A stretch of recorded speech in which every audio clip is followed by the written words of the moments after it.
ಎಲ್ರಿಗೂ ನಮಸ್ಕಾರಗಳು. Welcome back to my YouTube channel ಅಂತ ಹೇಳ್ತಾ India versus Australia fifth test border ಕೊಟ್ಟರು. ಇದು ಫಿಫ್ತ್ ಟೆಸ್ಟ್ನ ಡೇ 1 ಅನಾಲಿಸಿಸ್ಗೆ ಎಲ್ರಿಗೂ ಸುಸ್ವಾಗತ ಅಂತ ಹೇಳ್ತಾ ಏನೇನೆಲ್ಲ ಆಯಿತು ಡೇ 1ನಲ್ಲಿ ಯಾವ ರೀತಿ ನಮ್ಮ ಇಂಡಿಯಾ ಪರ್ಫಾರ್ಮೆನ್ಸ್ ಇತ್ತು, ಆಸ್ಟ್ರೇಲಿಯಾ ಯಾವ ರೀತಿ ಸ್ಟ್ರಾಂಗ್ ಆಗಿ ಕಮ್ ಬ್ಯಾಕ್ ಮಾಡ್ತು ಅನ್ನೋದನ್ನು, ಇಂಡಿಯಾ ಕೊನೆಯಲ್ಲಿ ಯಾವ ರೀತಿ ಲಾಸ್ಟ್ ಓವರಲ್ಲಿ ಯಾವ ರೀತಿ ಕಮ್ ಬ್ಯಾಕ್ ಮಾಡ್ತು ಅನ್ನೋದನ್ನು ನಾನು ನಿಮಗೆ ಈ ವಿಡಿಯೋದಲ್ಲಿ ಫುಲ್ ಡೀಟೇಲ್ಸ್ ಮೂಲಕ ತಿಳಿಸ್ಕೊಡ್ತೇನೆ ಅಂತಲೇ ಹೇಳ್ಬೋದಾಗಿದೆ.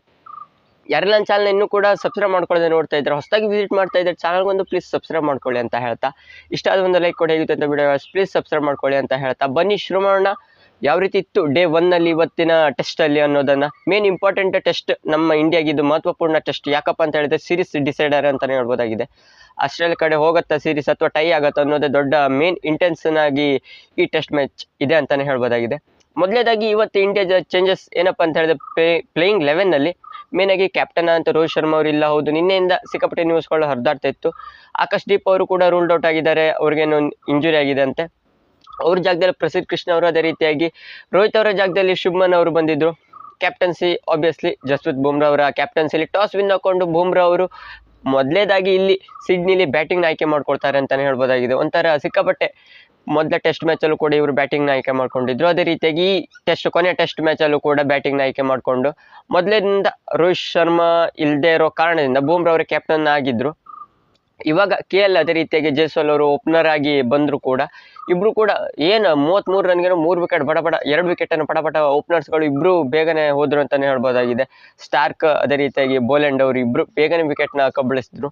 ನಮ್ಮ ಇಂಡಿಯನ್ ಟೀಮ್ ಸಿಕ್ಕಾಪಟ್ಟೆ ಸ್ಟ್ರಗಲ್ ಮಾಡ್ತಾಯಿತ್ತು, ರನ್ಸ್ಗೆ ಸಿಕ್ಕಾಪಟ್ಟೆ ಸ್ಟ್ರಗಲ್ ಮಾಡ್ತಿತ್ತು ಅಂತಲೇ ಹೇಳ್ಬೋದಾಗಿದೆ. ಅಲ್ಲಿ ನಂಬರ್ 3 ಶುಭ್ಮನ್ ಅವರು ಹಾಗೂ ವಿರಾಟ್ ಕೊಹ್ಲಿ ಅವರು ನೋಡೋ ಸ್ವಲ್ಪ ಪಾರ್ಟ್ನರ್ಶಿಪ್ ಬಿಲ್ಡ್ ಆಗ್ತಿತ್ತು ಅಂತಲೇ ಹೇಳ್ಬೋದಾಗಿದೆ.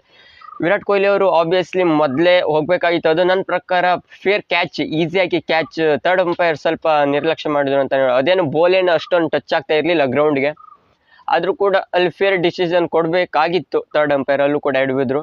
ಆದರೂ ವಿರಾಟ್ ಕೊಹ್ಲಿ ಅವರು ಸರ್ವೈವ್ ಆಗ್ಬೋದಾಗಿತ್ತು. ಅದರಲ್ಲಿ ನೆಕ್ಸ್ಟು ಕೂಡ ವಿರಾಟ್ ಕೊಹ್ಲಿ ಅವರು ಮತ್ತೆ ಬೌನ್ಸರ್ಗೆ ಬೋಲೆಂಡ್ ಅವರವರಿಗೆ ಮತ್ತೆ ಸ್ಟ್ರಗಲ್ ಮಾಡಿಕೊಂಡು ಸ್ಲಿಪ್ಪಲ್ಲೇ ಮತ್ತೆ ಕ್ಯಾಚ್ ಕೊಟ್ಟರು ಅಂತಲೇ ಹೇಳ್ಬೋದಾಗಿದೆ. ವಿರಾಟ್ ಕೊಹ್ಲಿ ಅವರು ಒಂದು 17 ರನ್ ಏನೋ 69 ಬಾಲ್ಗೆ. ಶುಭ್ಮನ್ ಗಿಲ್ ಅವರು ಕೂಡ ಸ್ವಲ್ಪ ಕನ್ಸಿಸ್ಟೆನ್ಸಿಯಾಗಿ ಆಟ ಆಡ್ತಿದ್ರು, ಅವರು ಕೂಡ ಬೇಗನೆ ಒಂದು 20 ರನ್ಗೇನೋ ಬೇಗನೆ ಹೋದರು. ಅವರು ಒಳ್ಳೊಳ್ಳೆ ಶಾಟ್, ಇವರಿಬ್ಬರೇ ಮೇನ್ ಪಾರ್ಟ್ನರ್ಶಿಪ್ ಆಗಿ ಮೂಡಿ ಬರ್ತಿದ್ರು ಅಂತಲೇ ಹೇಳ್ಬೋದಾಗಿದೆ.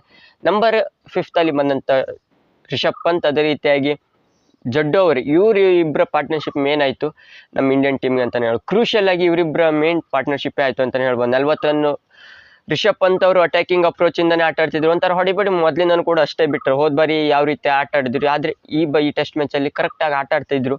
ಒಂದು 40 ರನ್ ಹೊಡೆದಿದ್ದಾರೆ ರಿಷಬ್ ಪಂತ್ ಅವರು. ಕೊನೆಯಲ್ಲಿ ಅವರು ಕೂಡ ಔಟ್ ಆದರು. ಒಂಥರ ಅನ್ಯೂಸುವಲ್ ಶಾಟ್ನ ಹೊಡ್ಕೊಂಡು ಬೌನ್ಸರ್ಗೆ ಪ್ಯಾಟ್ ಕಮಿನ್ಸ್ ಅವರು ಹಿಡಿದಿದ್ದು. ಅದೇ ರೀತಿಯಾಗಿ ಜಡೇಜಾ ಅವರು ಕೂಡ ಬೇಗನೆ ಹೋದರು. ಒಂದು 15ರಿಂದ 20 ರನ್ ಏನೋ ಹೊಡೆದಿದ್ದಾರೆ ಅಷ್ಟೇ. ನಿತೀಶ್ ಕುಮಾರ್ ರೆಡ್ಡಿ ಅವರು ಡಕ್ಔಟ್. ವಾಷಿಂಗ್ಟನ್ ಸುಂದರ್ ಅವರಿಂದ ಒಂದು 15ರಿಂದ 20 ರನ್ ಏನೋ ಕಾಂಟ್ರಿಬ್ಯೂಷನ್ ಅಷ್ಟೇ ಬಿಟ್ಟರೆ, ಮೇನ್ ಆಗಿ ಕೊನೆಯಲ್ಲಿ ಇವತ್ತಿನ ನಮ್ಮ ಕ್ಯಾಪ್ಟನ್ ಆಗಿರುವಂಥ ಇಂಡಿಯಾದ ಕ್ಯಾಪ್ಟನ್ ಆಗಿರುವಂಥ ಜಸ್ಪ್ರೀತ್ ಬುಮ್ರಾ ಅವರಿಂದ 22 ರನ್ ಮೇನ್ ಕಾಂಟ್ರಿಬ್ಯೂಷನ್, ಒಂದು 6 ಅದೇ ರೀತಿ 2 ಬೌಂಡ್ರಿ ಸಮೇತವಾಗಿ ಕೊನೆಯಲ್ಲಿ ಒಂಥರ ಒಳ್ಳೆ ಬ್ಯಾಟಿಂಗ್ ಆಟ ಆಡಿದ್ರು ನಮ್ಮ ಇಂಡಿಯನ್ ಟೀಮ್ ಅಂತಲೇ ಹೇಳ್ಬೋದಾಗಿದೆ. ಒಟ್ಟಿನಲ್ಲಿ ನಮ್ಮ ಇಂಡಿಯನ್ ಟೀಮ್ 72 ಓವರ್ಗೇನೋ ಆಲ್ಔಟ್ ಆಯಿತು 185 ರನ್ಗೆ.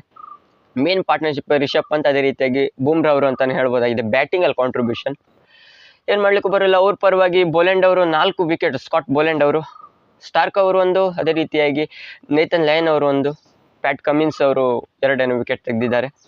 ಮೇನ್ ನಮ್ಮ ಇಂಡಿಯಾದಿಂದ ಸಿಕ್ಕಾಪಟ್ಟೆ ಪ್ರತಿ ಮ್ಯಾಚಲ್ಲೂ ಅಷ್ಟೇ ಬಿಟ್ಟರೆ ಬ್ಯಾಟಿಂಗಿಂದ ಸಿಕ್ಕಾಪಟ್ಟೆ ವೀಕ್ ಪರ್ಫಾರ್ಮೆನ್ಸ್ ನಮ್ಮ ಇಂಡಿಯನ್ ಟೀಮಿಂದ ಬರ್ತಾ ಇದೆ ಅಂತಲೇ ಹೇಳ್ಬೋದಾಗಿದೆ.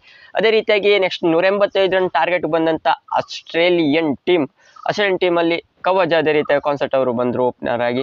ಮೇನ್ ಏನಪ್ಪ ಅಂತ ಹೇಳಿದ್ರೆ ಈ day end of the day ಕೊನೆಯ ಬಾಲಲ್ಲಿ ವಿಕೆಟ್ ಕವಚ್ ಅವ್ರದ್ದು ಅಂತಲೇ ಹೇಳ್ಬೋದಾಗಿದೆ. ರಾಹುಲ್ ಅವ್ರಿಗೆ ಈಸಿ ಸ್ಲಿಪ್ ಕ್ಯಾಚ್, ಬುಮ್ರಾ ಅವ್ರದ್ದು ಕೊನೆಯ ಓವರ್ನ ಕೊನೆಯ ಬಾಲಲ್ಲಿ ಕವಚ್ ಅವರು ಔಟ್ ಅಂತಲೇ ಹೇಳ್ಬೋದಾಗಿದೆ. ಸಿಕ್ಕಾಪಟ್ಟೆ ಖುಷಿ ಆಗ್ತಿದೆ. ಯಾಕಪ್ಪ ಅಂತ ಹೇಳಿದ್ರೆ ನಮ್ಮ ಇಂಡಿಯನ್ ಟೀಮ್ ನಾಳೆ ಬೆಳಿಗ್ಗೆ ಇಷ್ಟರಲ್ಲೇ ಆಲ್ಔಟ್ ಮಾಡಿದರೆ ಈಸಿಯಾಗಿ ಪ್ರಮೋಟ್ ಆಗ್ಬೋದು. ಯಾಕಪ್ಪ ಅಂತ ಹೇಳಿದರೆ ಹೋಗ್ತಾ ಬ್ಯಾಟಿಂಗ್ ಆಡಲಿಕ್ಕೆ ಸಿಕ್ಕಾಪಟ್ಟೆ ಸ್ಟ್ರಗಲ್ ಆಗಬಹುದು ಅಂತ ಅನ್ನಿಸ್ತಾ ಇದೆ.